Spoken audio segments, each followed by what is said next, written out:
வணக்கம். யுபிஎஸ்சி தேர்வு எழுதக்கூடிய தமிழ் மாணவர்களுக்கான பகுதி இது. இது தேர்வுக்கு தயாராதல் எப்படி என்ற வரிசையில 17வது பிரிவு. கண்ணன் பாட்டுல 14. அதில் வருகிற உட்பிரிவாகிய கண்ணனின் காதலன்ல 4வது பிரிவு. இன்னும் ஒரு பிரிவோட இந்த தலைப்பு முடிவு பெற்றோம்.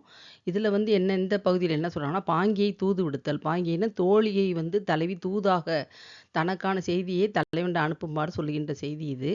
தலைவனுடைய காதல் பகுதி மற்றும் கண்ணனுடைய உருவமாகிய உருவத்தையே அவள் தொலைத்து விடுகிறாள். அந்த செய்தி.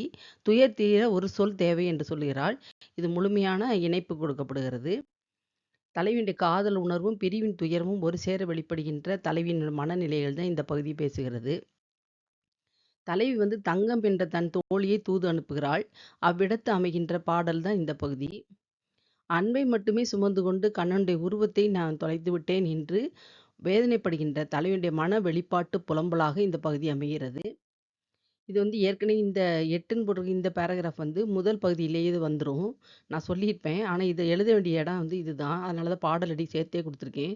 நேரம் முழுதிலும் அப்பாவி தன்னையே உள்ளம் நினைத்து மருகுதடி தங்கமே தங்கம் தீர ஒரு சொல் இன்று கேட்டு வந்துவிட்டால் பிறகு தெய்வம் இருக்குன்னு நான் நம்புவேன் என்று ஒரே ஒரு நல்ல வார்த்தை வேணும். அது மட்டும் இருந்துச்சுன்னா தெய்வம் இருக்குன்னு நான் கண்டிப்பா நினைப்பேன்.